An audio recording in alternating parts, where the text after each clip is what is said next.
Muy buenas tardes a todos y gracias por acudir hoy a esta parroquia para esta charla que vamos a tener en la fiesta de San Juan Pablo II, el 22 de octubre. A muchos de nosotros nos ha marcado la vida de Juan Pablo II y podemos decir que forma parte de nuestra vida, de nuestra historia, y hemos conocido que también forma parte de la historia del mundo.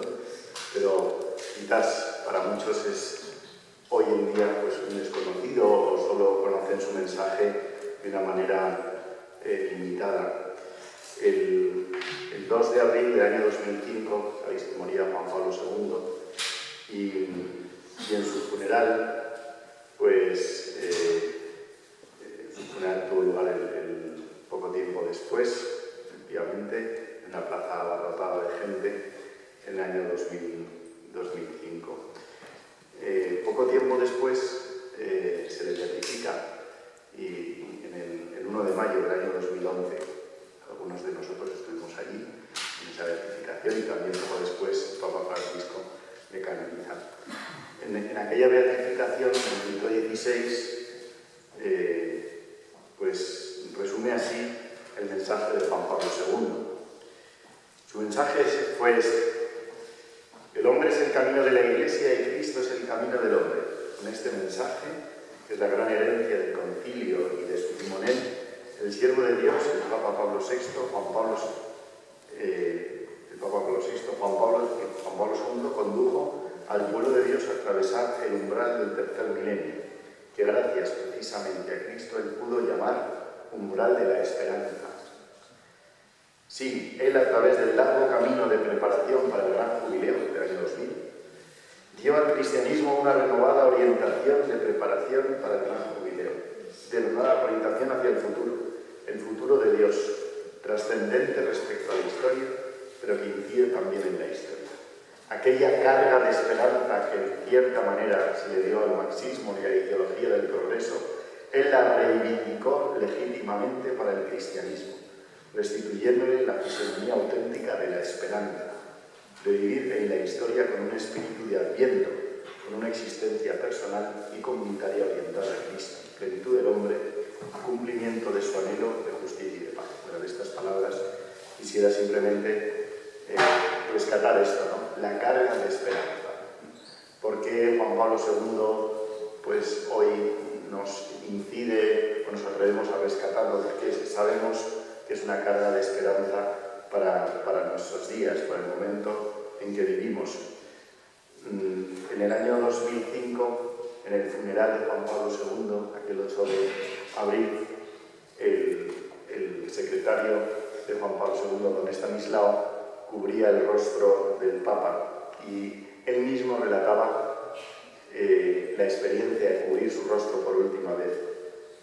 Aquella era la última vez que veía su rostro, ¿cómo decirlo físicamente? Humanamente. La última vez que veía al hombre que había sido como un padre y un maestro para mí. La última vez que veía su cuerpo, sus manos. Sobre todo que veía su rostro. El rostro me recordaba su mirada. Porque la mirada era lo primero que te impresionaba de él. Por eso quería que aquel instante no acabase nunca. Lo hacía todo muy lentamente para alargar cada segundo, para prolongarlo hasta el infinito. Bueno, pues con esta exposición que hoy vamos a inaugurar y la charla que ahora vamos a escuchar, queremos así que el rostro de Juan Pablo II se siga contemplando, que su mensaje se siga escuchando. No quiero, antes de dar paso, no quiero terminar sin agradecer y felicitar a los que habéis hecho posible la exposición. Estoy consciente, con un trabajo ilusionado, con mucho esfuerzo, con mucho detalle, con mucho cariño y sobre todo con mucha fidelidad a Juan Pablo II. Y es una alegría y os agradezco pues, todo vuestro trabajo. Y hoy agradecemos, ya lo presento, pues la presencia de don Manuel Moreno, que es sacerdote y amigo, sacerdote de nuestra diócesis de Getafe y licenciado en Teología Moral por la Universidad San Damaso de Madrid, formador del Seminario Menor y también párroco de la parroquia de Cuadras de Puerto Real y bueno, hoy nuestro conferenciante entiende, así que le agradecemos pues, su presencia entre nosotros. Por eso. Pues es una alegría hoy, justo en la fiesta de San Juan Pablo II, estar aquí para compartir todo lo que Dios nos ha regalado con él, que vosotros conocéis mejor que yo, porque habéis estado 2 años preparando la exposición.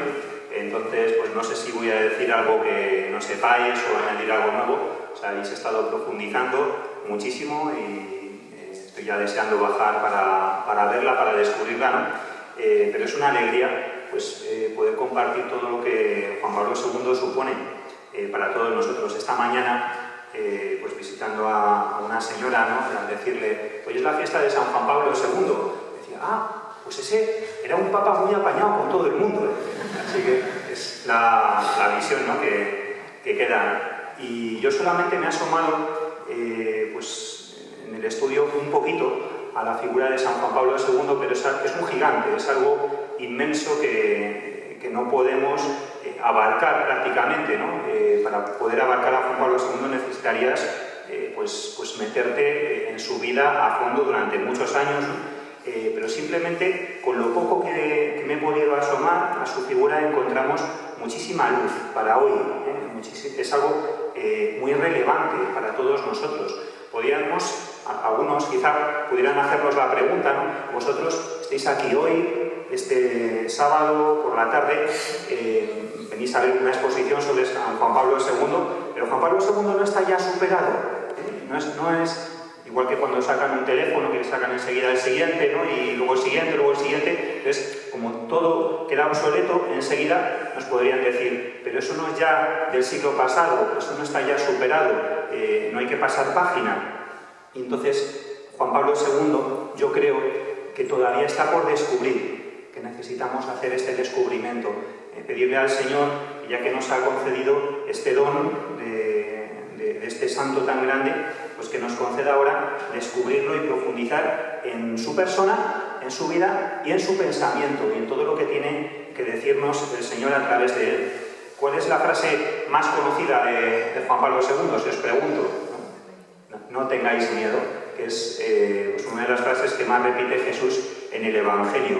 Y simplemente, pues en esta intervención, brevemente, pues voy a repasar de dónde saca él esta fuerza a través de su vida, ¿no? Yo, pues el tema que me he metido un poco más es el arte y la moral en su pensamiento, ¿no? Tanto antes de ser papa como ya siendo papa, pero vamos a recorrer un poquito su vida para meternos, ¿no?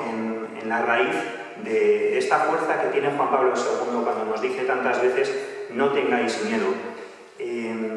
Primero tenemos que entender dónde aparece Juan Pablo II. En una Polonia que por fin ha recuperado su independencia en 1918, ¿no? En el siglo XVIII, Polonia tiene varias particiones, desaparece como Estado independiente y está así pues, más de 100 años, desaparecida del mapa, y después de la Primera Guerra Mundial, en 1918, ellos recuperan su independencia. Y esto solo va a durar 21 años. Solo 21 años van a poder ser un Estado independiente y libre. Y justo entonces es el momento que Juan Pablo II viene al mundo. Y va a ser muy importante para él, porque él nace en un país libre, respira esa libertad y cuando van a intentar quitársela, no se va a dejar. Entonces, esto es muy importante para entenderle a él. Karol Józef Wojtyła nace el 18 de mayo de 1920 en Wadowice, pues un pueblecito que merece mucho la pena visitar, sobre todo porque ahí puedes ver el museo de Juan Pablo II con todos los objetos, ¿no? y todo el contexto. Hay un montón de intervenciones de amigos suyos, de gente que le conoció, puedes ver hasta la canoa que remaba, los esquís, todo un montón de cosas, ¿no? Llega enseguida el primer golpe en la vida de Karol Wojtyła, que va a ser el fallecimiento de su madre cuando él tiene nada más que 8 años. O sea, es un niño de 8 años y ya fallece su madre, queda solamente con su padre y con su hermano. Y enseguida, nada más recuperarse del primer golpe, llega el segundo golpe fuerte en su vida, que va a ser cuando él tiene 12 años y fallece su hermano Edmund, que es médico, ¿no? Y fallece en parte, ¿no? Pues un joven médico que atiende a enfermos contagiosos, ¿no? Eso pues, también da mucha luz, ¿no?, para la situación actual. A él le llaman, se llama Karol, pero para los amigos le podemos llamar Lolek, que es su apodo. Pero él, a pesar de haber recibido estos dos golpes en su infancia, quedando solo con su padre, ¿no?, tan pronto, él no va a ser un niño triste. Y esta va a ser la constante a lo largo de su vida. Que por mucho que el dolor le golpee, que las cosas se pongan difíciles, él no se va a dejar hundir. Está arraigado en la fe en Cristo, en la devoción a la Virgen, ¿no? Él todo esto lo ha bebido en la cultura polaca, católica, y tenemos pues, a un chico que es deportista, que es simpático, que es muy despierto, que saca las mejores notas de la clase, que es muy activo, que hace amigos muy fácilmente y que esto es en lo que vamos a profundizar un poco. Desde pequeño, desde los 8 años, se entusiasma con la literatura y con el teatro, ¿no? El teatro y la poesía van a ser algo que va a marcar su vida, hasta el final de su vida. En 2003, 2 años antes de morir, ya siendo papa, publica el Tríptico Romano, que es una colección de poemas suyos. Entonces, desde los 8 años hasta el final, va a estar entusiasmado por el teatro, por la poesía, y va a empezar a participar en actividades culturales que para él no van a ser un pasatiempo, sino algo muy profundo que tiene muy grabado en el corazón. Le vemos en 1934, con 14 años, ganar el segundo premio en una competición de recitado de poesía con el poema Prometidion de Cyprian Norwid, un poeta polaco que va a influir mucho en su vida. Y luego, siendo adolescente, empieza a participar en representaciones teatrales. Él suele hacer el papel de protagonista, tiene una memoria prodigiosa, es capaz de aprenderse de memoria pues, obras enteras, palabra por palabra, y en 1937 ayuda al director en una producción, además de interpretar 2 papeles. O sea, que era un hombre muy activo, no se podía estar quieto. Entonces, imagínate una obra de teatro en la que él está ayudando al director a la vez de interpretar un papel, a la vez de interpretar otro papel, ¿no?, haciendo 3 cosas a la vez. Así es Juan Pablo II. Entonces conocemos cómo llevaba a los periodistas detrás de él con la lengua afuera, ¿no?, y él parecía no cansarse, ¿no? Es un hombre increíble. Hay una representación de una obra que hacen, ¿no?, Promesas de niña, de Alexander Fredro, y el apuntador enfermó. Entonces Karol asume la tarea de apuntador porque conoce todo el texto de memoria. O sea, se sabía la obra de memoria, entonces era capaz de sustituir a cualquier actor o a cualquiera que se pusiera enfermo porque se lo sabía todo. ¿Y cuál es su sueño? El sueño de este joven es ser actor. Lo que él quiere es ser actor, pero para él esto es algo muy serio. No quiere pues, ganar dinero o ganar fama, él quiere prepararse bien y para eso decide estudiar filología polaca en la Universidad Jagielloniana de Jagielloniana. No sé si hay alguien que hable polaco, pues me corrige aquí, ¿no? Ahí en Cracovia, ¿no? Y entonces en 1938 se traslada con su padre a Cracovia, se trasladan los dos, y entonces una clave para entender el pensamiento de Juan Pablo II va a ser la importancia que tiene la palabra. Él empieza a estudiar filología y empieza a descubrir la palabra, cosa que luego, cuando él empieza a estudiar teología, pues le va a llevar a la palabra con mayúscula, que es Cristo. Pero, como os decía, él no es capaz de hacer una sola cosa, tiene que hacer muchas cosas. Entonces, además de actor, es poeta. Entonces empieza a componer poemas, las baladas de los Bésquides, que está perdida, y el salterio renacentista, el libro eslavo. Durante el resto de su vida, como os he dicho, pues va a estar componiendo poemas. Y le tenemos allí, pues con 18 años. Hay otro libro, está en italiano, muy divertido, porque es cuando él tenía 18 años y sus compañeros de la escuela pues van contando cómo era él, ¿no?, cuando tenía 18 años. Entonces tenemos este joven de 18 años estudiando filología, todo le sonríe, todo le va bien, empieza en un grupo de teatro semiprofesional llamado Estudio 39 y al final del curso, llega al final del curso y se van a hacer unas representaciones muy importantes en las jornadas de Cracovia, y entonces él va a interpretar un papel en una comedia, El caballero de la luz de la luna, y por fin puede decir que se ha convertido en actor, ¿no? Por fin su sueño empieza a cumplirse. Y uno de los actores más importantes de Polonia, Juliusz Osterwa, estaba entre el público y más adelante pues, continúa con contacto con Wojtyła y con sus compañeros, ¿no? O sea, dije, oye chicos, vosotros tenéis talento, tenéis futuro, esto está muy bien. Que uno de los actores más importantes de Polonia te diga esto, pues para él en aquel momento era como que no cabía más en sí de gozo, ¿no? Este Osterda había fundado una compañía teatral itinerante llamada Reduta, que era pues una especie casi de vida monástica en común entre los actores que tenían la misión de llevar las obras de teatro más conocidas a la gente sencilla de los pueblos, ¿no? Llevarlas por toda Polonia para que la gente sencilla pudiera conocer las grandes obras y hacer una traducción de las obras que cualquiera pudiera entender, ¿no? Pero en la vida de Juan Pablo II, pues ya vemos cómo ha empezado, no va a ser una vida fácil y va a llegar el tercer golpe. El 1 de septiembre de 1939, primer viernes de mes, este chico joven, piadoso de parroquia, ¿no? Como hay algunos por aquí, ¿no? ¿Verdad?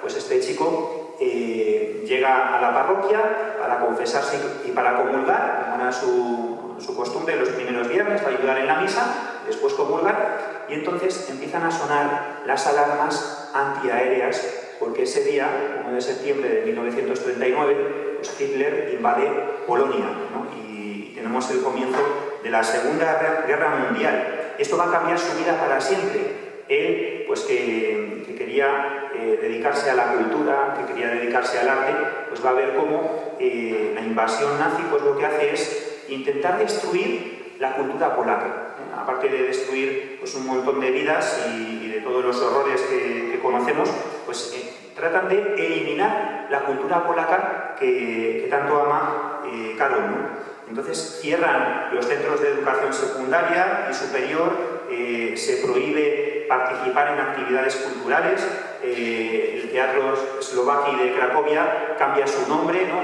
Lo convierten en un teatro alemán, ¿no? Se prohíbe interpretar las obras de Chopin, se destruyen bibliotecas, se destruyen depósitos de la memoria polaca, ¿no?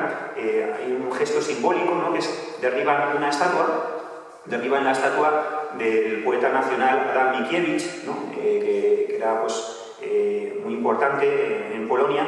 Entonces va a ser una destrucción sistemática nada más de todo el expolio de obras de arte que se produce, ¿no? Y los nazis ven que la Iglesia Católica en Polonia tiene un papel muy importante en la cultura. Entonces que para destruir esa cultura necesitan destruir la Iglesia Católica, ¿no? Entonces va a haber una persecución contra la Iglesia. A los sacerdotes de su parroquia los deportan, ¿no? A los salesianos, y un sastre, Jan Tiranovsky, pues va a encargarse un poco de la pastoral de la parroquia y va a empezar el grupo del Rosario Viviente entre los jóvenes, del que luego hablaremos, ¿no? Juan Pablo II pues, tiene un libro sobre su vocación que se llama Don y Misterio, donde va contando todo esto y cómo los profesores de la universidad tratan de comenzar las clases. Claro, estamos el 1 de septiembre, estamos al comienzo del curso, entonces intentan comenzar, pero pues los reúnen a todos en una asamblea y los deportan a un campo de concentración, con lo cual todos los intelectuales, ¿no? De allí de Cracovia pues de repente son deportados y Juan Pablo II pues se queda ahí, ¿no? Karol Wojtyła, este joven, le vemos solo con su padre, cuidando a su padre que tiene una salud muy frágil, tiene que buscar trabajo para no ser deportado a un campo de concentración, encuentra trabajo en una cantera y después en la fábrica química de la Solvay, ¿no? Y entonces, ¿qué va a hacer Juan Pablo II? Continuamente vamos a ver, bueno, todavía no es Juan Pablo II, ¿no? Pero continuamente vamos a ver en su vida que él no se deja derribar, no se deja aplastar. Él va a salir adelante, arraigado en su fe, y entonces es una época en la que él empieza a desarrollar una creatividad impresionante. Otros podrían haberse hundido o haberse resignado, él empieza a escribir obras de teatro. Entonces escribe la obra de teatro David, que se ha perdido, no hay obras suyas que se han perdido, por desgracia. Después escribe en primavera de 1940 la obra Job, que no solo trata del libro de Job en la Biblia, sino que hace una visión de los sufrimientos que está padeciendo la gente de su tiempo en la ocupación a la luz de la fe, ¿no? Y después escribe Jeremías en verano de 1940. Luego también con algunos amigos intentan hacer alguna representación teatral, traba contacto con este Osterva, introduce alguna obra para él, que hemos dicho, ¿no? Pero la cosa pues no es fácil, no lo tiene nada fácil. Y llega el cuarto golpe. No basta con tener esa situación para que en febrero de 1941 fallece su padre. Y ahí le tenemos con 20 años totalmente solo en este mundo. Entonces, ¿qué va a hacer Wojtyła? ¿Desesperarse? Sabemos que no. No va a ser jamás lo que él haga. Hay una frase de este poeta polaco, Cyprian Norwid, al que él admira tanto, y es una frase que él va a citar más tarde en varios momentos, ¿no? Y es una frase que a él me inspira muchísimo, y dice así: la belleza sirve para entusiasmar en el trabajo para resurgir. Ese resurgir, algunos lo traducen algo así como resucitar, ¿no? O florecer. Es algo que hace que una sociedad nazca de nuevo, ¿no? que renazca, un renacimiento. Entonces, la belleza sirve para entusiasmar en el trabajo para resurgir. Está explicando en el fondo cuál es la experiencia que él tiene con el arte, con el encuentro con la belleza, y con la belleza con mayúscula, que es Cristo. La belleza te provoca asombro, y el asombro te provoca un entusiasmo, y ese entusiasmo hace que no tires la toalla, que no estés de capa caída, sino que seas capaz de actuar, de resurgir, de resucitar, ¿no? y de poner en marcha todo lo que el Señor te pide que hagas, ¿no? para que la sociedad salga adelante. Entonces Juan Pablo II no va a ser una persona que se detenga ante las dificultades, sino que se eche para adelante, y justo cuando la cosa se pone peor, más se va a crecer, más fuerza va a tener, ¿no? Entonces, justo unos meses después, dos amigos suyos, el matrimonio Kotlarczyk, formado por Mieczysław Kotlarczyk y Sofía, van a trasladarse a Cracovia para vivir con él. Y esto va a ser también un impulso nuevo en su vida. ¿Quién es este hombre? Mieczysław Kotlarczyk. Pues es un viejo amigo, algo más mayor que él, que daba clases en el Instituto Femenino de Wadowice, pero para este hombre su pasión era el teatro. Entonces, él tiene unas ideas originales sobre el teatro, porque este hombre, que es profundamente cristiano, pues entiende que el teatro no es un mero entretenimiento, sino que es una forma de transmitir la verdad acerca de la vida, pero a través de las palabras. Entonces, él está soñando con un tipo de teatro donde todo lo exterior, el decorado, el vestuario, toda la parafernalia externa, va a pasar a un segundo lugar, y lo importante, el corazón, va a ser la palabra que te revela la verdad. Entonces, él sueña con un teatro donde se crea una intimidad entre el actor, que va a recitar la palabra, y el espectador, que no es un espectador pasivo.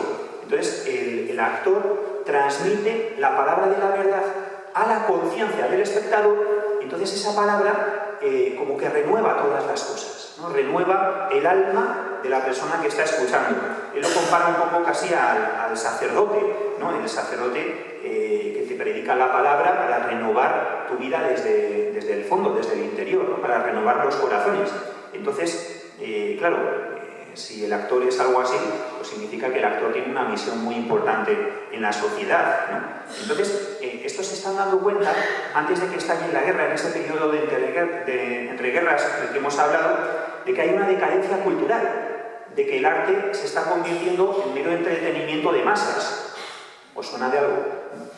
Mera diversión, palomitas y pan y circo, y ya está.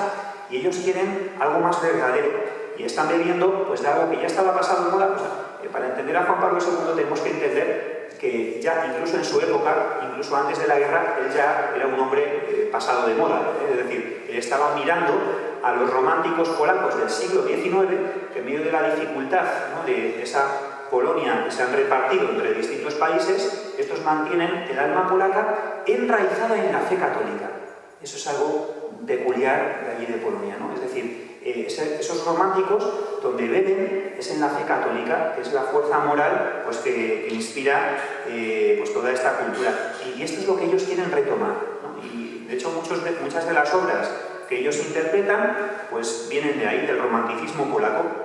Entonces, Karol Wojtyła le escribe en distintas cartas a Kotlarczyk y le dice en una carta: creo en tu teatro y me encantaría contribuir a su creación porque sería distinto de todos los otros en Polonia y no haría pedazos al hombre, esto es importante subrayarlo, no haría pedazos al hombre, sino que lo ensalzaría y lo inflamaría y no lo rompería, sino que lo volvería angélico.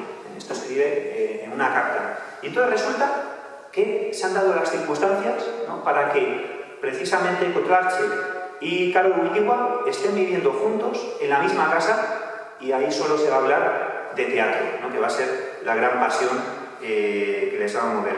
Entonces, en esa situación de ocupación, de peligro, van a montar un teatro clandestino donde se van a jugar la vida, literalmente, y se van a jugar pues, el ser deportados o el ser fusilados para hacer un acto de resistencia cultural. Lo van a llamar el teatro rapsódico. Entonces van a hacer pequeñas representaciones en casas con pocas personas, con riesgo de ser descubiertos, ¿no? Y entonces para ellos no es un pasatiempo, sino que es algo que puede salvar la cultura de Polonia que están intentando barrer del mapa. Entonces, imaginaos, ¿no? 2 ensayos por semana, cambiando continuamente de ubicación para no ser descubiertos, burlando la vigilancia de las autoridades.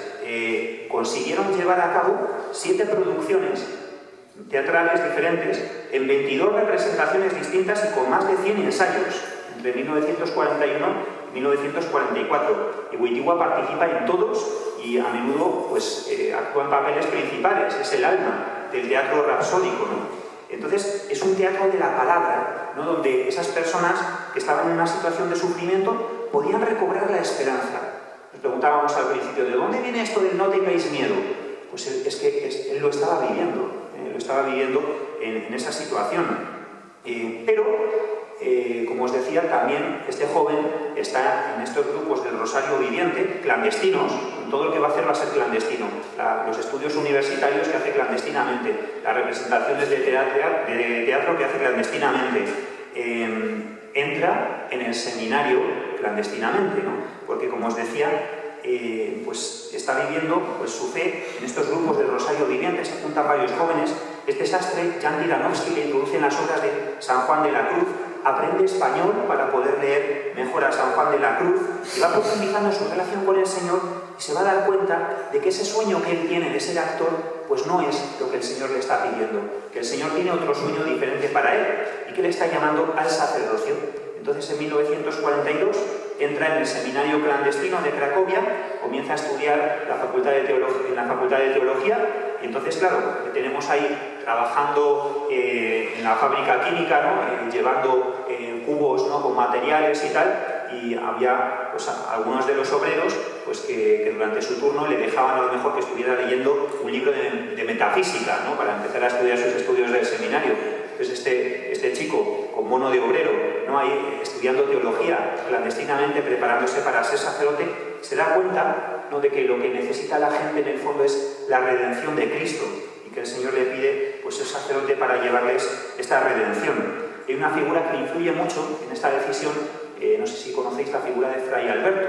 Fray Alberto, al que él más tarde beatificó y canonizó y le dedicó una obra de teatro que escribió sobre su vida, el hermano de nuestro Dios, ¿no? Pues era un pintor polaco que dejó su arte para hacerse fraile y dedicarse al servicio de los más pobres, ¿no? Por tal que cuando termina por fin, ¿no?, pues la ocupación alemana, pues llega el quinto golpe, que va a ser el régimen comunista, ¿no?, en 1945, donde lo mismo, ¿no?, la ideología pues va a ver como algo peligroso la cultura, ¿no? Entonces se va a perseguir también la cultura polaca y no se va a permitir nada que pueda poner en cuestión la autoridad del partido.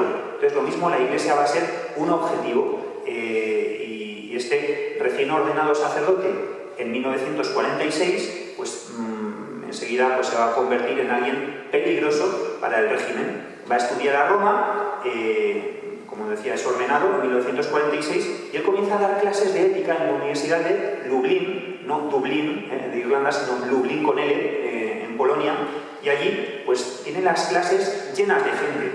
y más tarde va a convertirse en arzobispo de Cracovia. A pesar de las dificultades, ¿no?, que se presentan, se va a rendir. Ya sabemos que no es su estilo. Entonces va a seguir luchando por mantener las raíces cristianas de la cultura polaca. Empieza a encontrarse con artistas, está siendo obispo tandas de ejercicios espirituales, y en medio de todo esto pues él va a acudir a las sesiones del Concilio Vaticano II en los años 60, donde va a tener mucha importancia su intervención en lo que es la Constitución Pastoral Gaudium et Spes, ¿no? Gozo y esperanza, con gozo y esperanza. Hay dos números de la Gaudium et Spes que podríamos ver en ellos pues un resumen de su manera de ver al hombre, porque esto va a ser muy importante en el pensamiento de Juan Pablo II. Una antropología adecuada, es decir, ¿quién es el hombre? Después de las experiencias que él ha tenido en el siglo XX, donde parece que pues unos hombres cuentan, otros hombres no cuentan, donde se ve que la vida humana pues para muchos no vale nada, ¿no?, donde millones y millones de personas mueren de forma horrible, ¿cuánto vale un hombre? ¿Quién es el hombre? Entonces, esas son las preguntas que Karol Wojtyła se empieza a hacer. ¿Y cómo puedo vivir yo una vida humana en medio de tanto horror, ¿no?, donde tantas personas se están deshumanizando? Entonces, ¿qué es el hombre? ¿Quién es el hombre? Y entonces, para ver quién es el hombre, lo que hace él es mirar el misterio de Cristo. Y entonces, el número 22 de la Gaudium et Spes dice: en realidad, el misterio del hombre solo se esclarece en el misterio del Verbo encarnado. Es decir, esto es un punto muy interesante, que es ver que Cristo no te revela solo quién es Dios, sino que Cristo te está mostrando quién eres tú mismo también. Cristo te está diciendo quiénes somos nosotros, quién es el hombre y cuál es nuestra vocación a la que estamos llamados, ¿no? Cuando Poncio Pilato presenta a Jesús, ¿no?, atado, coronado de espinas, y dice: Ecce homo, ¿no?, he aquí al hombre. Te está diciendo no solo vemos que Él es Dios y que Él nos revela quién es Dios, sino que Él también nos revela quién es el hombre y quiénes estamos llamados a ser. Y luego hay otro número de la Gaudium et Spes, el número 24, donde se dice: el hombre, única criatura terrestre a la que Dios ha amado por sí mismo, no puede encontrar su propia plenitud si no es en la entrega sincera de sí mismo a los demás. Esto va a ser otro punto muy importante, que solo encuentras la plenitud de tu vida en la entrega de ti mismo a los demás, que estás llamado al amor, a hacer de tu propia vida un don para los demás. Frente a una idea que muchas veces aparece, ¿no?, de yo quiero hacer mi vida, yo quiero vivir mi vida, ¿no?, yo que me dejan en paz vivir mi propia vida, Juan Pablo II te diría: eso no es lo humano, tú no estás llamado a eso, tú estás llamado a hacer de tu vida un don para los demás. Hay una visión muy extendida que coloca a Dios como enemigo del hombre y el hombre como enemigo de Dios, incluso entre cristianos, ¿no?, porque parece a veces que si le dejo más espacio a Dios, no tengo espacio para mí, y si tengo espacio para mí, entonces no hay espacio para Dios, y están así el hombre y Dios como peleados, ¿no? Y Juan Pablo II es todo lo contrario. Tú no puedes llegar a ser tú mismo sin Dios, y tampoco puedes llegar a ser tú mismo sin el otro. Por ejemplo, esto se ve muy claro en el caso del matrimonio y de la familia, que para llegar a realizar tu propia vocación necesitas la entrega a la otra persona. Entonces, va a ser otro punto importantísimo en el pensamiento de Juan Pablo II. Tenemos una ideología totalitaria, ¿no?, y en medio de ese ambiente, Karol Wojtyła, ¿qué va a hacer? Va a proponer la belleza del matrimonio y de la familia. Entonces empieza a realizar una pastoral con jóvenes allí en Cracovia. Frente a ese ambiente de opresión, ¿no?, él empieza a formar lo que se llama el rodovisko, que es algo así como el entorno, ¿no? Es un espacio donde los jóvenes van a poder tener pues un ambiente de fe y de libertad. También, adivinar, es un grupo clandestino, como no podía ser de otra manera, ¿no? O sea, todo lo que estaba prohibido, pero él no se deja intimidar por las prohibiciones injustas, sino que ve lo que es bueno, lo que es verdadero y lo que es bello, él lo va a promover. Entonces, uno de esos jóvenes dice: podíamos vivir más libremente porque éramos libres en nuestro interior.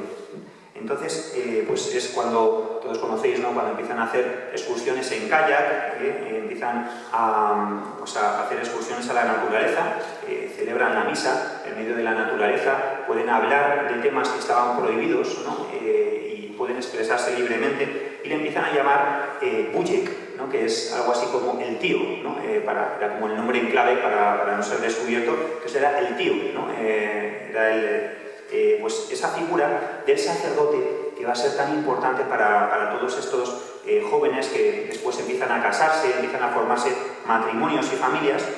Como os decía, fue ordenado obispo pues a los 38 años y escribe Amor y Responsabilidad, un libro que habla sobre la sexualidad en un sentido muy positivo. Y claro, la gente diciendo, un obispo escribiendo un libro sobre sexualidad, pues sí, donde aparece además como un don para el hombre y la mujer y como un camino de santificación para el matrimonio, no como un obstáculo que aparte de Dios.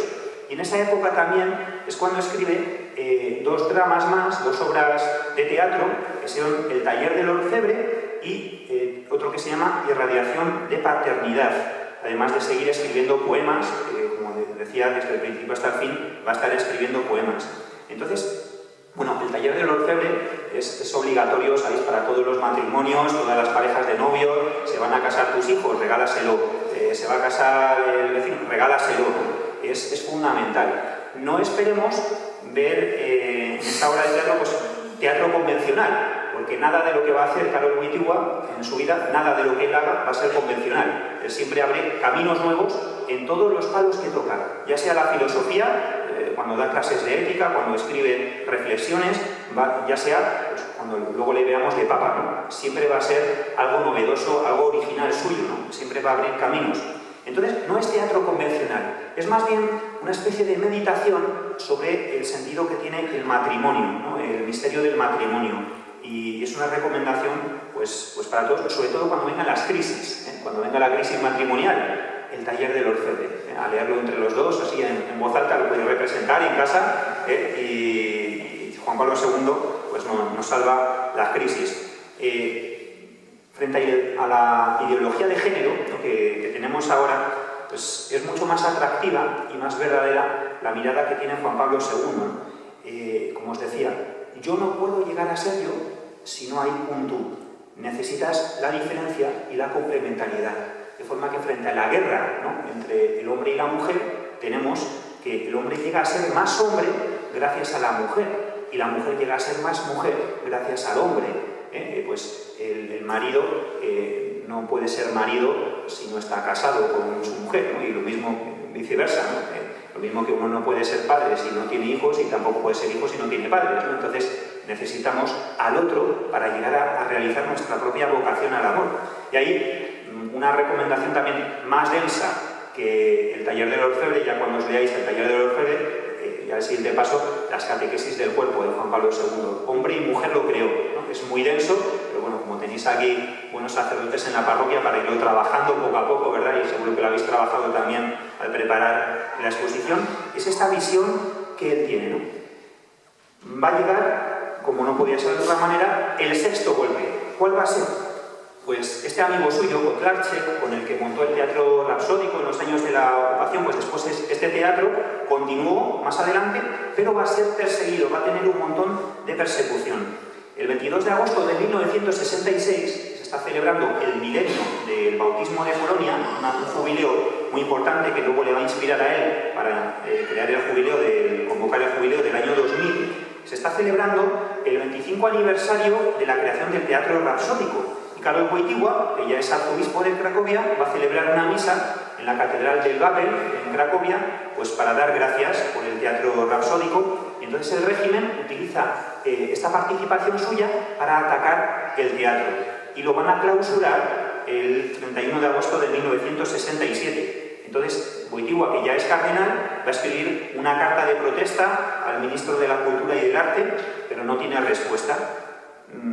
Pues es un golpe duro. Él va a escribir en el año 74 el prefacio a la obra de su amigo Kotlarczyk, El arte de la palabra viva, que se publica en Roma con la ayuda, pero este amigo suyo, y aquí viene pues otro golpe más, pues va a morir en febrero de 1978, año importantísimo, un año en el que ha habido pues 3 papas diferentes, en 1978. Wojtyła oficia el funeral de su amigo y ¿qué va a pasar unos meses más tarde, en octubre de ese mismo año? Pues simplemente no tenemos a este obispo, donde mejor tenéis la biografía de Juan Pablo II, pues de una forma muy amena, muy sencilla, es la biografía de George Weigel, Juan Pablo II, testigo de esperanza, y merece mucho la pena pues leerla. Sería como una primera manera de meternos en su pensamiento y en su vida. Entonces, bueno, tenemos a este hombre que no hay quien le eche atrás, que no hay quien le cierre la boca, pues que es alguien incómodo para todo el que intente pues frenar la Iglesia y frenar la cultura católica, ¿no? Y este hombre pues ya por fin parece que se lo han quitado de encima por un mes por lo menos, ¿no? Que se va al cónclave para elegir el nuevo Papa y dice, bueno, ya cuando vuelva seguirá otra vez pues molestando, ¿no? Pues resulta que la cosa va a ser muy diferente. Todos sabemos que cuando aquella fumata blanca apareció en el Vaticano, ¿no? El 16 de octubre de 1978, pues resulta que habemos Papa. ¿Quién es el Papa? Imaginaos la experiencia de aquellos obreros, ¿no? Que habían trabajado con él en la cantera. Imaginaos aquellos compañeros de clase en la universidad, aquellos compañeros del teatro, aquellos feligreses suyos de Cracovia que están escuchando la radio y que no se lo pueden creer, ¿no? Que resulta que el Papa elegido es ni más ni menos Karol Wojtyła. Y entonces, pues conocemos ese primer discurso, ¿verdad? No tengáis miedo, abrid, es más, abrid de par en par las puertas a Cristo. Y resulta que pues va a volver a Polonia el año siguiente, 1979. No le han podido derribar siendo obispo y encima ahora vuelve siendo Papa. Entonces ya no hay quien lo pare, ¿no? Este hombre ya no hay quien lo pare. Y entonces le tenemos ahí en la plaza de Varsovia, en la plaza de la Victoria, el 2 de junio, víspera de la fiesta de Pentecostés, porque el Espíritu Santo llega sobre la Iglesia y dice lo siguiente: y grito yo, hijo de tierra polaca, y al mismo tiempo yo, Juan Pablo II, Papa, grito desde lo más profundo de este milenio, grito en la vigilia de Pentecostés: descienda tu espíritu, y renueve la faz de la tierra, de esta tierra. Y aquello pues es el comienzo de un huracán. Es un huracán del Espíritu Santo, donde la gente empieza a descubrir una cosa muy importante, que las cosas no tienen por qué seguir así, que hay otra alternativa, que es posible la esperanza, esperar en Cristo, pero Cristo que actúa de verdad en la historia. Y entonces empiezan a despertar las conciencias. No sé si habéis hecho lo típico de poner las fichas del dominó, ¿no? En hilera y tirar la primera ficha y empiezan a caer todas las demás, ¿no? Pues eso es lo que sucedió. Desde aquella visita pues empieza a despertar la gente, empiezan a despertar y todos sabemos lo que ocurre después, ¿no? Un año después, en septiembre de 1980, se crea el sindicato Solidaridad, donde el beato Jerzy Popieluszko, ¿no? Este sacerdote de Varsovia, pues tiene tanta importancia, sabemos que fue asesinado, ¿no? Y que es beato, fue beatificado, y bueno, y toda la labor pastoral que él realizó, pero bueno, empieza todo un movimiento de resistencia cultural, resistencia moral, resistencia pacífica. Y 10 años después de esta visita cae el muro de Berlín. Alguno podría decir, no, Juan Pablo II no tuvo nada que ver. Bueno, parece que si uno ve las cosas en profundidad, pues parece que sí que tuvo algo que ver, ¿no? Él revoluciona la idea que existía hasta entonces del papado, de cómo ejercer el ministerio de Pedro, ¿no? Empieza a viajar por todo el mundo, empieza a dirigir todo tipo de documentos que hablan sobre todo tipo de cuestiones, ¿no? Tenemos abajo la exposición. Entonces, bueno, básicamente, ¿no? Para enfocar pues todo esto que, como os decía, es inabarcable, desde el punto de vista del arte y de la cultura, pues vemos que es algo que ha tenido mucha importancia en su vida y también va a tener importancia en su pontificado. En cada viaje, él, entre otras cosas, sabemos que un viaje del Papa tiene el tiempo cronometrado y va a tener siempre tiempo para reunirse con la gente, de los representantes de la cultura del país que está visitando. Y va a tener continuos encuentros con figuras del mundo del arte, ¿no? Va a crear el Consejo Pontificio de la Cultura y, como os decía, el año 2003 publica este libro de poemas, el Tríptico Romano. Entonces, entre los muchos mensajes y alocuciones que él tiene, vamos a destacar dos, que son la Carta a los Artistas de 1999, el discurso que da ante la UNESCO. Por un lado, ¿qué es el arte para Juan Pablo II? Bueno, vemos que él tiene muy claro que la belleza está unida al bien y a la verdad, no se pueden separar. La belleza te revela lo que es bueno y lo hace además atractivo, es algo así como si fuera el resplandor del bien. Entonces, si tú tienes una obra de arte verdadera, sucede que la belleza de la obra de arte provoca en ti un asombro que te provoca ese entusiasmo que os decía al principio. Y ese entusiasmo te permite pues, afrontar y superar los desafíos, ¿no? Permite que, él dice, que la humanidad ante cada momento de extravío se ponga en pie y reanude su camino. Entonces, cuando has perdido el rumbo, ¿no? Pues el arte hace que recuperes la luz, recuperes de verdad el sentido de lo verdadero, de lo bueno, dónde está el bien, ¿no? Podemos volver, ¿no? a ver este cuadro de estos jóvenes universitarios a los que aparentemente les han destrozado la vida, que están en un cuarto clandestinamente ahí en Cracovia, mientras fuera suenan los megáfonos, ¿no? de los nazis, y estos chicos saben que el día de mañana pueden estar deportados en un campo de concentración y están reunidos en una casa leyendo y recitando las obras de los románticos polacos del siglo XIX. Están recitando poemas, y alguno puede decir, ¿qué valen los poemas frente a los tanques? ¿No? ¿Qué valen los poemas frente a las balas? Pues al final sabemos quién es el que aguantó de pie, ¿no? Al final vemos toda la fuerza que tiene Juan Pablo II, porque no es el arte por el arte, sino el arte que me lleva a Cristo, el arte que me lleva a la verdad, el arte que me lleva al bien. Y entonces, si el artista tiene ese papel en la sociedad, ¿no? de mostrar la luz, de mostrar el bien, mostrar la belleza, entonces el talento artístico él lo entiende como un don que Dios ha dado a algunas personas para que presten ese servicio a la sociedad, ¿no? Para que puedan contribuir al crecimiento de todos y que lo desarrollen, ¿no? Tienen la obligación de desarrollar ese talento para ponerlo al servicio del bien común. Entonces, Juan Pablo II tiene una cosa muy clara. Tú eres imagen de Dios y por eso pues, todos formamos parte de la creación de una cultura. El trabajador que está en el taller, cuando está actuando, no solo está produciendo objetos, está transformando la creación, la materia, sino que sobre todo se está transformando a sí mismo al actuar. Lo mismo el artista, al hacer una obra de arte está transformando su propia humanidad. O sea, la primera obra de arte eres tú, la obra de arte hecha por Dios. Y tú al actuar haces que esa obra de arte pues, se desarrolle según la vocación al amor a la que estamos llamados, ¿no? Entonces, en el centro de su pensamiento siempre va a estar la persona. Esa es la clave, ¿no? La persona creada por Dios a su imagen y llamada a la santidad. Tú no eres un consumidor de productos, tú eres un sujeto con inteligencia y con voluntad y estás llamado al amor. Juan Pablo II lo que te está diciendo es, tú no eres masa, eres persona. Y como eres persona, entonces al actuar pues te implicas tu libertad y por eso tus acciones no dan igual, tienen una carga moral. Tú tienes inteligencia y voluntad, eres sujeto, estás llamado a ser sujeto activo, no solo un receptor pasivo de los productos que han hecho otros, ¿no? ¿Y cuál es la visión que él tiene de la cultura? Frases de Juan Pablo II sobre la cultura para que veamos que esto no es pues, una cosa como de segundo nivel, ¿no? Él dice, la cultura es el motor que impulsa la historia. El futuro del hombre depende de la cultura. En ella se juega el mismo destino del hombre. El diálogo de la Iglesia con las culturas de nuestro tiempo es un campo vital donde se juega el destino del mundo. Entonces, ¿por qué esto es tan importante, no? Porque la cultura para Juan Pablo II no son los productos culturales. Es que los botijos de mi pueblo son lo mejor que hay.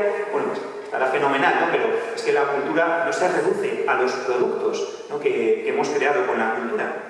Si, por ejemplo, cuando hablamos de una cultura de la vida, una cultura del esfuerzo, una cultura del sacrificio, ¿no? Vemos que la cultura no es una cuestión de una élite de personas que se dedican al mundo de la cultura, que están desconectados de los demás, ¿no? Sino que todos vivimos dentro de una cultura y todos somos sujetos activos de una cultura. Todos participamos en la construcción de una cultura. Entonces, él tiene una visión de la cultura muy profunda porque tiene en el centro al hombre, la dignidad de la persona, el bien de la persona. Entonces, toda la cultura tiene que servir a este fin, el bien de la persona. Entonces, frente a una cultura de masas, Juan Pablo II tiene una cultura de la persona. Frente a las ideologías, y él sabe lo que son las ideologías porque las ha sufrido durante 40 años en su propia carne, él pone en el centro la persona, la belleza y la verdad de la persona humana, como os decía, creada a imagen de Dios, llamada a la comunión. Entonces él dice que la cultura permite al hombre ser más hombre, ser verdaderamente humano. Y uno de los textos, como os decía, fundamentales es el discurso que da ante la UNESCO en 1980. Dice: el hombre vive una vida verdaderamente humana gracias a la cultura. La vida humana es cultura también en el sentido de que el hombre, a través de ella, se distingue y se diferencia de todo lo demás que existe en el mundo visible. El hombre no puede prescindir de la cultura. Entonces, fijaos, Juan Pablo II, en el fondo, nos está diciendo, nos está poniendo deberes, está poniendo el balón sobre nuestro tejado, nos está diciendo, tú no puedes conformarte con que la vida la vivan otros, la sociedad la protagonicen otros, la cultura la construyan otros. Como yo no tengo dinero ni poder, ni esos jóvenes que os decía, ¿no? Con las obras de teatro clandestinamente, qué dinero tenían, qué poder tenían, qué influencia tenían. No eran nada ante los ojos de los poderosos. Pero sabemos por el Magnificat de la Virgen que Dios tiene otro criterio diferente de medir, ¿no? Entonces, Juan Pablo II te está diciendo, tú tienes una responsabilidad. O sea, nos acordamos de uno de los libros que describe amor y responsabilidad. Hemos recibido un don y ese don implica una tarea de desarrollarlo, la tarea de construir lo que él llama la civilización del amor. Entonces, nosotros que vivimos ahora en este siglo XXI, ¿no?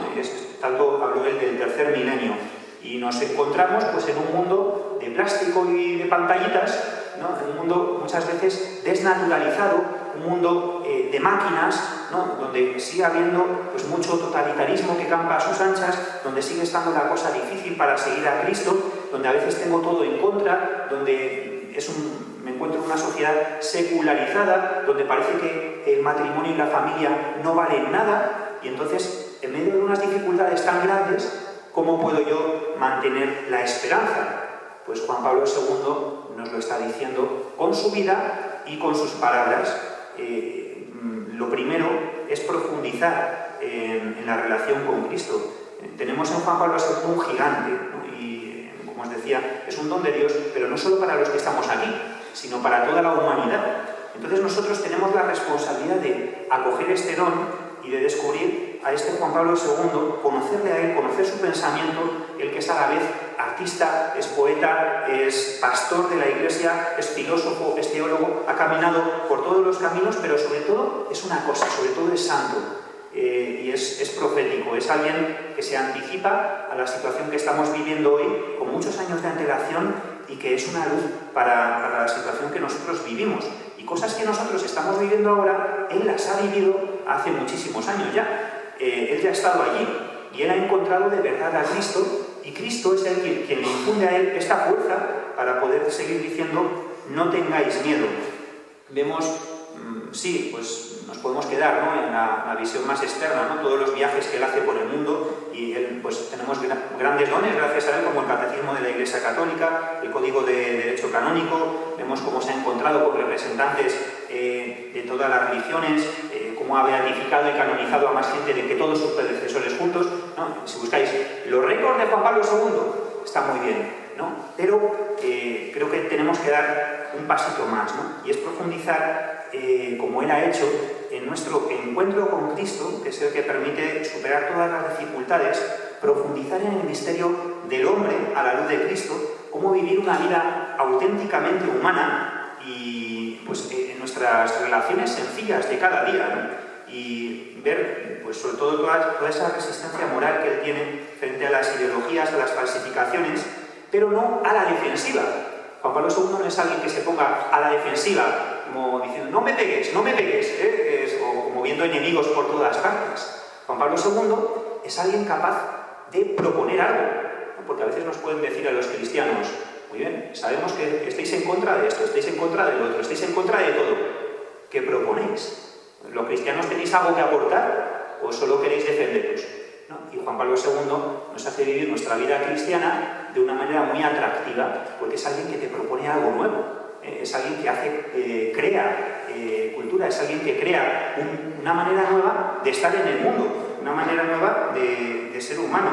Él profundiza en la tradición, pero no para convertir la tradición en un fósil inmóvil, en una momia, ¿no? Sino que él vive la tradición viva, que le hace vivir en el momento histórico en el que él está, a pesar de todas las dificultades que encuentra, de una forma nueva.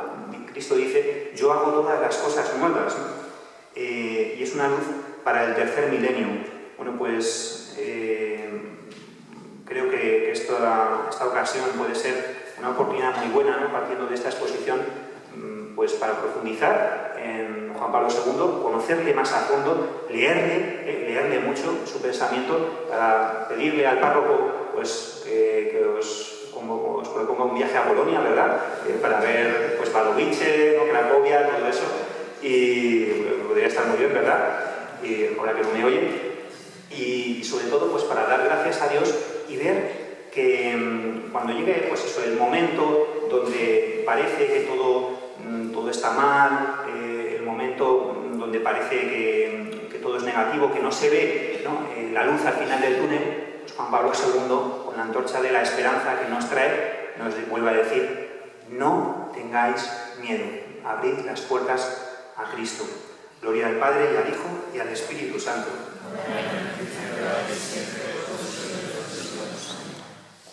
Gloria para que no aplaudamos, luego lo haremos después. Bueno, yo le agradezco de antemano esta exposición, que me parece que ha sido, por una parte, súper entusiasmante, ¿no? Casi al deseo de... A mí no me gusta leer, y tengo unas ganas de pillar el libro ese. Preguntadme... Mejor no me preguntéis, por si acaso. Pero bueno, es impresionante, ¿no? Como pues deja entrever la fascinación de San Juan Pablo II que tiene él, y a mí me parece que nos la transmite con mucha naturalidad, ¿no? Y al mismo tiempo nos pone claro pues, lo que vivió este santo. A mí me parece que tal vez es pertinente abrir un turno de preguntas. No sé si alguno tiene alguna, a mí se me ocurre alguna, pero voy a daros antes la palabra a vosotros. Él siempre dice, no soy un gran especialista, todo el mundo sabe más que yo, pero bueno, yo creo que hay que aprovechar que se ha metido, aunque solo sea un poco, en este jardín, y que ha venido a vernos, que también pues, es sacerdote y cuenta con la gracia de Estado pues, para preguntarle, ¿no? Así que si alguien tiene alguna pregunta, pues es el momento.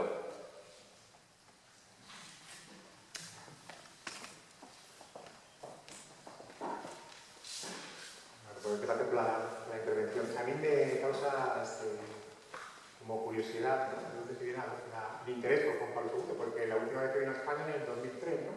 Y no tenía como 10 años en la corte de Porta, y bueno, tú lo has dicho, ¿no? Que es un poco, que está presente pero desconocido, ¿no? Y bueno, un sacerdote interesado por el mensaje de Juan Pablo II.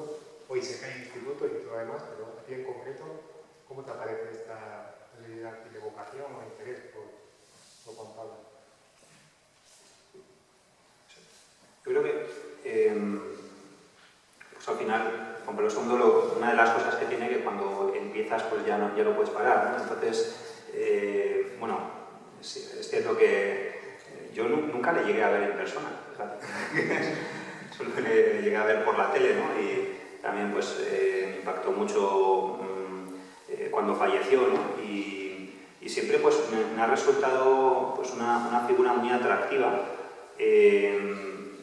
pero tampoco había profundizado demasiado en él, ¿no? Y he leído cosas, pues lo típico, ¿no? Has visto vídeos, has estado en las Jornadas Mundiales de la Juventud, que él, aunque no coincidiera con él, pero en las que él inauguró, ¿no? O sea, él ha abierto tantas puertas, ¿no? Y precisamente la Carta a los Artistas fue un punto de partida para luego, a partir de ahí, poder leer muchas más cosas, ¿no?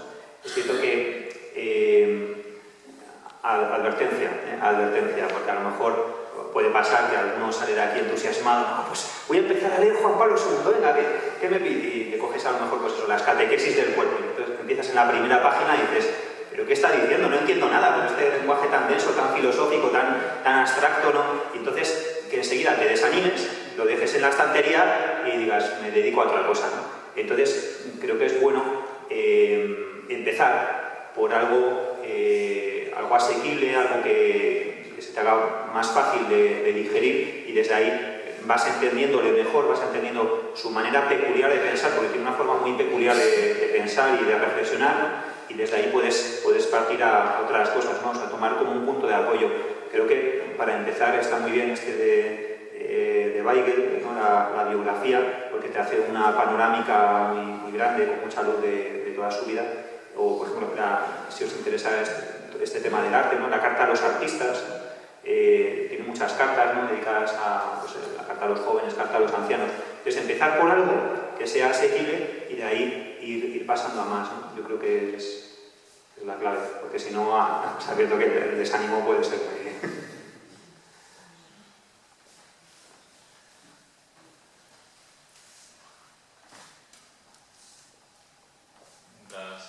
Mientras piensa en otra pregunta, yo hago una. Has dicho ahora mismo en la charla, ¿no?, que San Juan Pablo II dice que es muy importante el diálogo con las culturas y todo eso, ¿no? Él acuña un término que creo que es suyo, que es la cultura de la muerte, ¿no? Hablando de lo que es, todo lo que se opone pues, al triunfo de la vida, ¿no? A la antropología adecuada también, todo esto. Bueno, mi pregunta es, ¿te parece a ti que es posible una cultura que no sea eminentemente cristiana? Quiero decir, ¿no es acaso la cultura ya de por sí cristiana en cuanto que Cristo esclarece el misterio del hombre? Lo digo porque a mí me parece que el momento histórico en el que vive la Iglesia ahora pide una cultura cristiana que no tenemos, ¿no? Yo siempre se lo digo a los grupos de la parroquia y a los jóvenes mucho en concreto, ¿no? Vosotros os bebéis, sois un pececillo que está aquí en la parroquia muy bien, pero todo vuestro entorno está envenenado porque vuestra cultura son las series de los paganos, las mismas series que ven los compañeros de clase son paganos, la misma música que escuchan ellos, el mismo cine que ven ellos, ¿no? No se genera una cultura que es cristiana, pero sin embargo digo, no se genera una cultura cristiana, y mi pregunta es, ¿la cultura siempre es cristiana o no? No sé si me estoy explicando. Para ti o para San Juan Pablo II, a los dos incluso, casi igual de santo. O sea, no hay distintas culturas, ¿no? en la historia, y Juan Pablo II, por eso él siempre va a poner en el centro la dignidad del hombre, porque, o sea, cuando hablamos del hombre, él no ve al hombre nunca separado de Cristo, sino que ve al hombre llamado a la comunión con Cristo. Entonces, en ese camino del hombre a la comunión con Cristo, a desarrollar esa comunión, ¿no? A lo mejor en algunas culturas no cristianas hay elementos que llevan al hombre hacia Cristo y otros elementos que pueden apartarle de Cristo, ¿no? Entonces él, pues yo creo que es muy sensible a la hora de purificar, ¿no? Qué elementos me están apartando de la verdad de Cristo, ¿no? Que es la plenitud del hombre. Entonces, hay cosas, ¿no? que a lo mejor pueden ser nocivas, ¿no? o pueden estar en contra de la dignidad humana. Este va a ser un punto que él siempre va a defender, ¿no? La dignidad humana. Entonces puede haber elementos culturales que van en contra de la dignidad humana y él los va a denunciar, ¿no? Y pues, pueden formar esa cultura de la muerte. Puede haber otros elementos que sean elementos pues, de verdad, de bondad, pues esos elementos los va a fomentar. Entonces habrá que ver, ¿no? En cada cultura qué elementos llevan a Cristo, qué elementos apartan de Cristo. Una cosa que tiene Juan Pablo II es que él está muy seguro, o sea, está como muy enraizado en cuál es la verdad y en cuál es, o sea, cuál es la bondad, ¿no? Porque tiene una vida de fe muy profunda. O sea, al final, una de las cosas que dice George Weigel es que para entender a Juan Pablo II te tienes que entender desde dentro. Y si te metes dentro de... Bueno, solo Dios puede meterse, ¿no? Dentro de la conciencia de alguien, pero cuando te asomas al interior de Juan Pablo II, lo que ves es un místico, ¿no? Es un enamorado de Cristo, un enamorado de la Virgen. Y luego, pues, todo el tema de la misericordia, ¿no? Que no he tocado, pero entonces, alguien que está tan metido en el misterio de Dios y alguien que ha bebido pues todos los elementos genuinos cristianos, ¿no? De esa cultura polaca que ya empezaba a estar pasada de moda periodo en que él está en la adolescencia, en la juventud, ¿no? Él está muy seguro de lo que propone y por eso es capaz de discernir. Tiene una carta a este amigo donde él está diciendo, o sea, claro, tiene, antes de la ocupación, ¿no? Pues llega al teatro, va a ver una obra de teatro y ve pues eso que es mero pasatiempo, mero entretenimiento, superficialoide, ¿no? Y dice, esto no es, estamos perdiendo algo, ¿no? Nuestra cultura se está apartando de sus raíces cristianas, estamos perdiendo algo, ¿no? Lo llama vodevililismo, ¿no? Es decir, pues eso, pan y circo, ¿no? Simplemente, o sea, y dice, ve también que se están importando elementos de una Europa que está mucho más decadente, ¿no? Del resto de Europa, donde él ve una decadencia cultural más grande, se están importando a Polonia. Y entonces dice, esto no es cristiano, no es eslavo, no es polaco, ¿no? Estamos deslizándonos, ¿no? Todo esto antes de la guerra. O sea que él tiene como un criterio para discernir, para separar, ¿no? Qué es lo genuino, qué es lo verdadero y qué es pues, lo superficial que no corresponde con la verdadera dignidad humana. Entonces, yo creo que ese ejercicio también es importante que lo hagamos, ¿no? De separar, o sea, darnos cuenta, ¿no? Cuando se nos presenta algo, ¿no? Pues decías, ¿no? El joven pues, que está metido en un ambiente que muchas veces, ¿no? Pues no es cristiano. Habrá que ver, ¿no? Cada elemento si esto me está empujando fuera de Cristo o me está empujando hacia Cristo, ¿no? Y estar como muy enraizado en la propia fe y a la vez ser capaces de crear cultura, pero como decía, o sea, la cultura no la crea simplemente el que está pintando un cuadro o el que está haciendo una película, sino que la cultura la crea pues, la persona que está atendiendo a un anciano, ¿no? Pues está creando una cultura de la vida. La persona que acoge un hijo y que se deja la piel para criar a ese hijo está creando cultura, una cultura de la vida, del cuidado. La persona que se levanta para trabajar, ¿no? Para alimentar a su familia, está creando una cultura del esfuerzo. Por eso decía, no somos meros receptores, somos sujetos, ¿no? Entonces el pasar del botón apagado al botón encendido, ¿no? Es decir, o sea, encendernos la bombillita, ¿no? A los cristianos para empezar a ser protagonistas de la cultura, yo creo que ese es el paso que nos, o sea, como el empujón que nos puede dar Juan Pablo II, ¿no? Entre otras muchas cosas.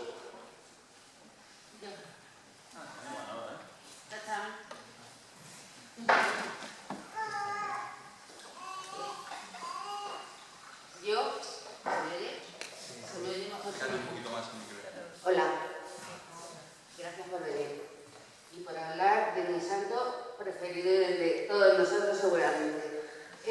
Lo primero que tengo que decir es que si nos preguntamos Juan Pablo II, ¿dónde leer cómo conoce a Dios? La respuesta es en los ojos de su madre. Y en cuanto a la política de hoy, a la destrucción del hombre de hoy, a la ideología de género, a la destrucción del mundo, de la familia y de todo, yo muchas veces me llevo a San Juan Pablo II la oración, cómo vivió el comunismo, cómo destruyó el comunismo, todo, cómo se rige todo con el poder de la oración. Y hay una frase que se me ha quedado de Juan Pablo II que dice: podéis construir un mundo sin Dios, pero en cuanto lo hayáis construido, os habéis dado cuenta que habéis construido un muro contra el hombre. Y eso es la realidad de hoy.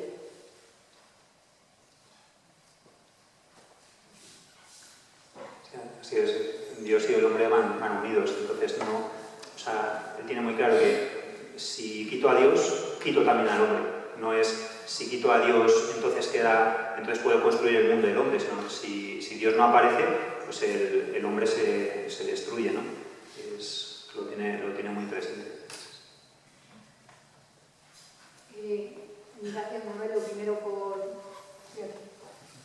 venir a compartir con nosotros pues, todo lo que sabes y has podido descubrir y estudiar de San Juan Pablo II. Y para mí la pregunta es como muy directa, ¿no? Tengo un niño de 9 años, San Juan Pablo II, Carol Wojtyła, estaba huérfano de madre, Su padre hizo, creo, una labor impresionante y probablemente les saldría de dentro, pero ¿qué podemos hacer con nuestros jóvenes, adolescentes, para que tengan ese gusto por la belleza, por hacerles caer la cuenta de la importancia de la cultura y de cómo a través de la cultura cristiana y de la belleza que San Juan Pablo II veía en el teatro y la poesía, cómo podemos acercarles, ¿no? Y no sé si es muy claro, pero dinos alguna pauta, ¿no? ¿Qué se te ocurre? ¿O qué haces tú con los jóvenes de tu parroquia después de haber conocido a la figura de San Juan Pablo II? Para atraer, ¿no? a los jóvenes y a los adolescentes que tengan ese gusto por la belleza y no por el reggaetón y por las series. A mí me gustaría saberlo para encontrar la clave también, por eso me pongo ahí a los chavales del seminario. Hay un momento donde él, en las catequesis del cuerpo, habla de... hay un momento donde él habla de la representación del cuerpo humano en las obras de arte, por ejemplo, ¿no? Y empieza a dar varias pautas, muy interesante. Y una de las cosas que dice, que es muy interesante, porque habla de la ética de la representación artística, ¿no? Un poco así en general, o sea que el artista es responsable de lo que hace, pero dice, el receptor también tiene una responsabilidad moral en la manera de recibir, ¿no? En la manera de mirar. Entonces, hay una ética de la mirada. Hay una moral de la mirada, o sea, y también hay una educación de la mirada, ¿no? Aprender a mirar, aprender a ver o aprender a escuchar. Entonces, a lo mejor uno puede poner a un joven delante de la belleza, ¿no? Delante de una obra de arte, ¿no? ¿Qué ves? Pues no sé, no veo nada, no me llama la atención, no hay... no, pero sigue mirando, ¿qué ves? No ves nada. Pasó con los chavales, ¿no? Les sacamos al campo, estamos delante de un paisaje impresionante, ¿no? Los pájaros, los árboles en primavera, todo verde, estoy ahí en el campo, ¿no? Donde estamos nosotros, y bueno, vamos a quedarnos en silencio a ver qué veis, a ver qué oís. De repente pasa un coche subiendo una cuesta con ¡qué pedazo de motor! ¡Qué impresionante!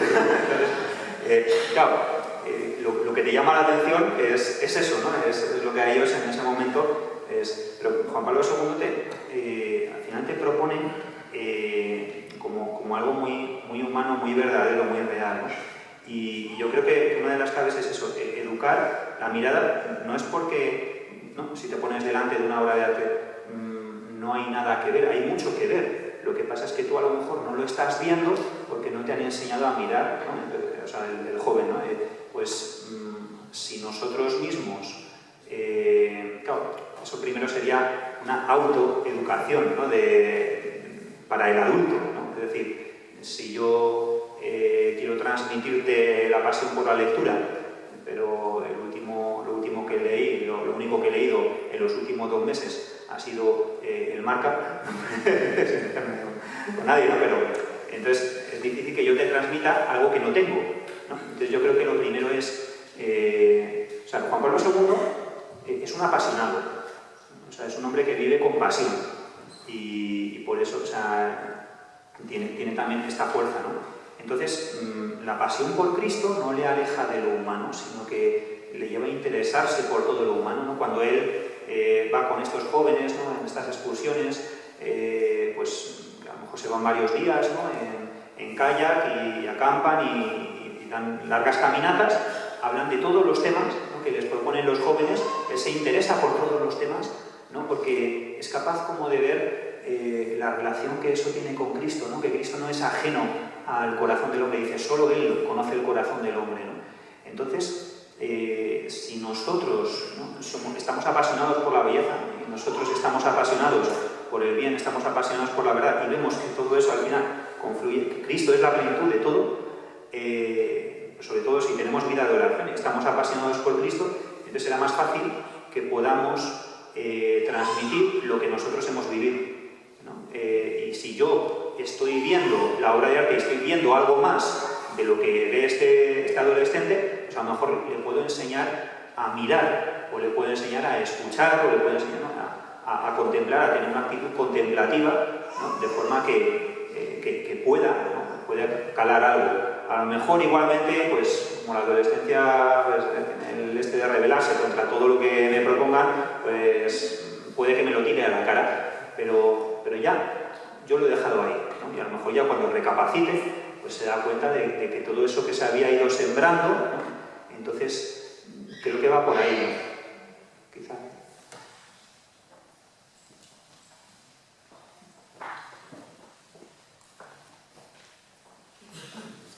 Bueno, muchas gracias por la exposición. Una de las cosas que llama la atención del Papa, bueno, Juan Pablo II, es la experiencia vital que ha tenido tan completa, ¿no? Que le permite ser sensible en todos los campos y poder hablar de todas las materias, ¿no?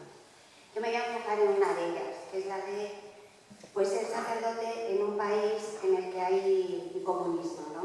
Hay comunismo. Desgraciadamente, en la actualidad hay muchos países en los que están viviendo esa situación. Viene conmigo una amiga que es nicaragüense y que su novio está en la clandestinidad. Me gustaría saber si el Papa tiene, supongo que sí, pero sí ha escrito en concreto sobre cuál sería la actitud que tendría que tener la Iglesia en estos países en los que viven una dictadura. Me refiero a los sacerdotes en Nicaragua, cómo tendrían que, si hay alguna lectura que hace sobre cómo tendrían que actuar. Gracias. Pues como os decía, me ha asomado por la mirilla algo que es vastísimo. Como tiene tanto, ¿no? Escrito, pues todo no lo conozco yo en persona, quizá pues, sería cuestión de buscarlo, ¿no? De encontrar, pues que si ahora no me viene a la cabeza, ¿no? Pero vamos, es que como escribió tanto y hizo tanto tiempo de pontificado, ¿no? Pues seguramente que tenga, por un lado, cosas donde él habla de su propia experiencia, ¿no?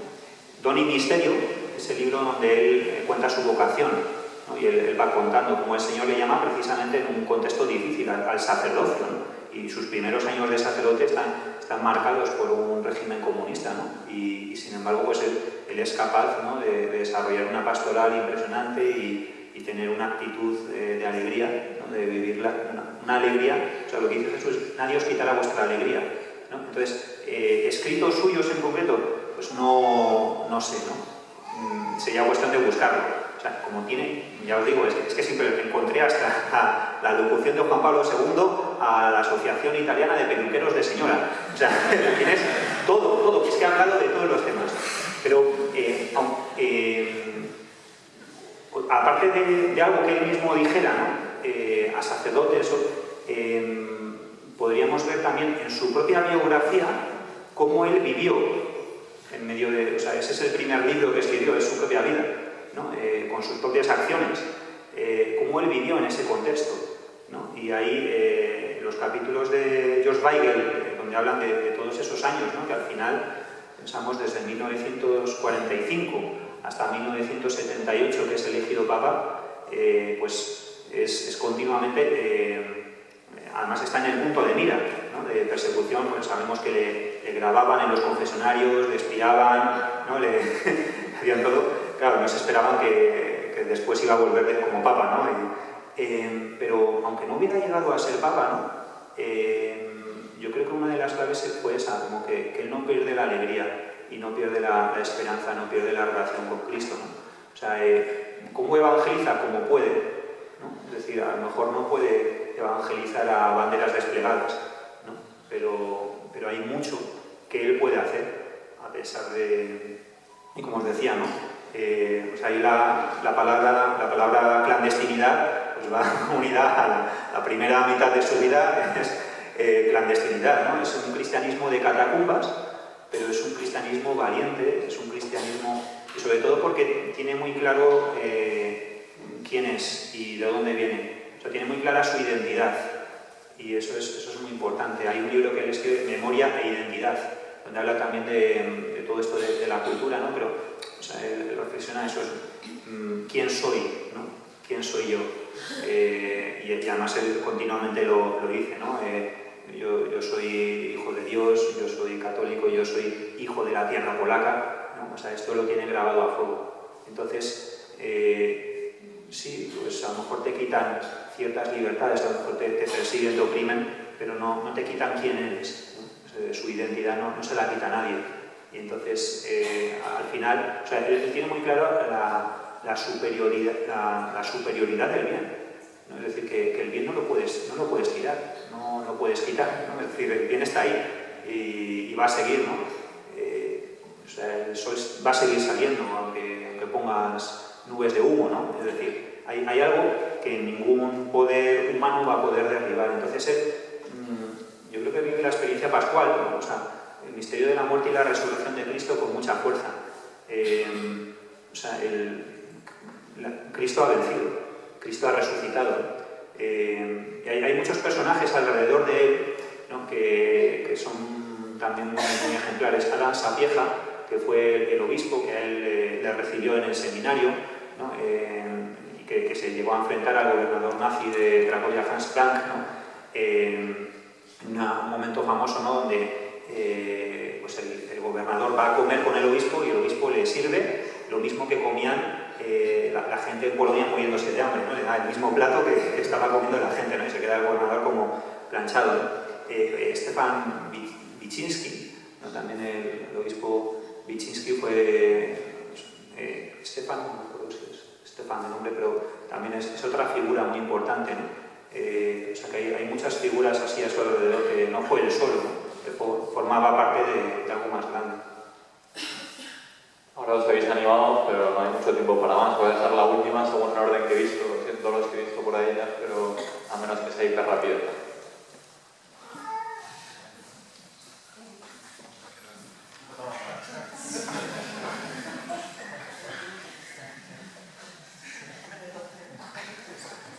Parece que levantamos la mano al mismo tiempo. Lo primero, gracias. Y para haberte asomado un poquito nada más, has resuelto la pregunta muy bien, la anterior. A mí no te me vas a escapar porque has dicho que no es lo que te voy a preguntar. Cuando hablamos de cultura, siempre la resumimos en arte. Cuando también hemos dicho ya que estamos hablando de cultura de la vida y otros tipos de cultura, pero siempre lo limitamos a la parte del arte. Y nosotros la semana pasada estuvimos en Estampa, una feria de arte aquí en Madrid que cumplía 30 años. Estaban las mejores galerías de España y la verdad es que había mucho arte pero poca belleza. Y esto creo yo que también viene porque el artista lo que plasma es lo que ve y lo que tiene dentro. Entonces, desde la perspectiva de esa carta del Papa Juan Pablo II a los artistas, ¿qué nos puede decir del arte hoy día y de la responsabilidad que tienen esos artistas de lo que están plasmando?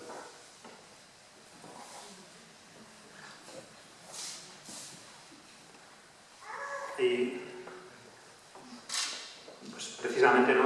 todo lo que veníamos hablando, es decir, él entiende, o sea, él se sitúa en lo que es el arte genuino, ¿no? el que transmite de verdad una belleza auténtica, ¿no?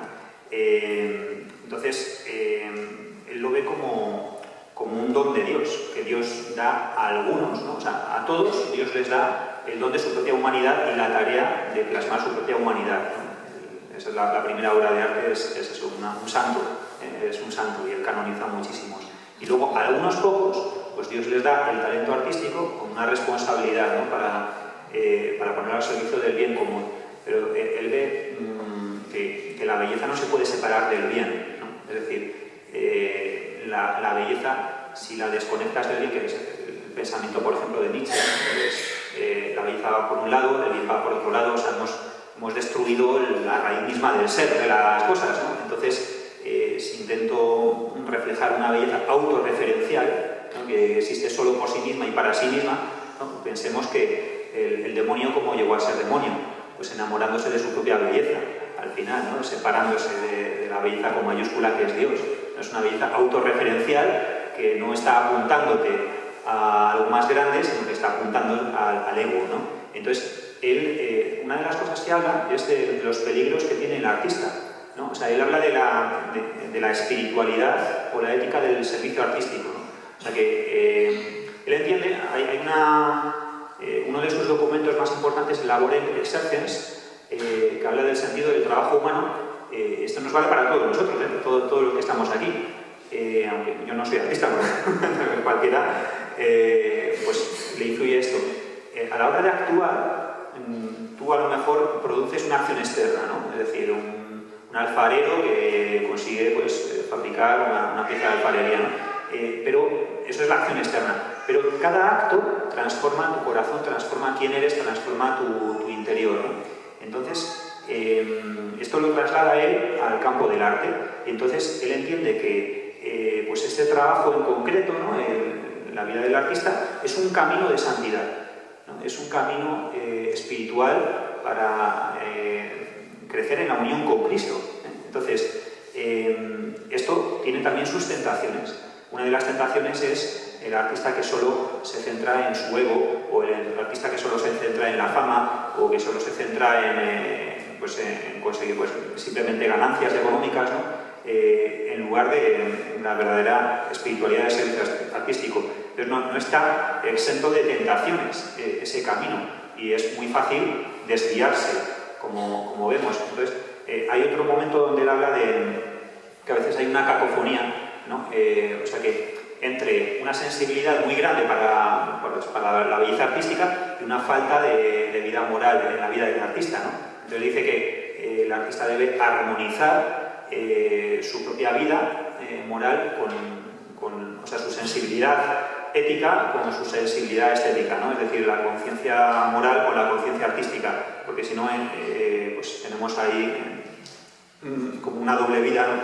Dos cosas que van cada una por su lado, ¿no? Entonces, pues él lo resalta mucho, ¿no? O sea, es decir, y de hecho termina la carta a los artistas, ¿no? Pidiéndole, o sea, como rezando y pidiéndole al Señor que inspire, ¿no? Que conceda muchas inspiraciones, ¿no? Habla del papel que tiene el Espíritu Santo en las inspiraciones del artista, ¿no? No significa que todo lo que se le ocurra al artista venga del Espíritu Santo. Esto es como la vida espiritual, hay que discernir que viene del Espíritu Santo y que viene de otros espíritus que no son santos, ¿no? Entonces, no todo lo que se le pasa por la cabeza viene de Dios. Esto es la clave primera. Pues él pide a Dios que les conceda verdaderas inspiraciones, y es muy bonito. A ver si encuentro cómo termina la carta a los artistas diciendo, no sé si que la belleza que transmitáis a las generaciones del mañana provoque asombro en ellas. Ante la sacralidad de la vida y del ser humano, ante las maravillas del universo, la única actitud apropiada es el asombro. De este asombro podrá surgir aquel entusiasmo del que habla Norwid en el poema al que me refería al comienzo. Los hombres de hoy y de mañana tienen necesidad de este entusiasmo para afrontar y superar los desafíos cruciales que se avistan en el horizonte. Gracias a él, la humanidad, después de cada momento de extravío, podrá ponerse en pie y reanudar su camino. Precisamente en este sentido se ha dicho con profunda intuición que la belleza salvará al mundo. Eso es una frase de Dostoyevsky, ¿no? Pues que al final es el horizonte, ¿no? Pues que esa belleza refleje la belleza con mayúsculas que es Cristo, y que nos permita a nosotros pues encontrar el camino. Teniendo en cuenta que estamos en un templo y por tanto con el respeto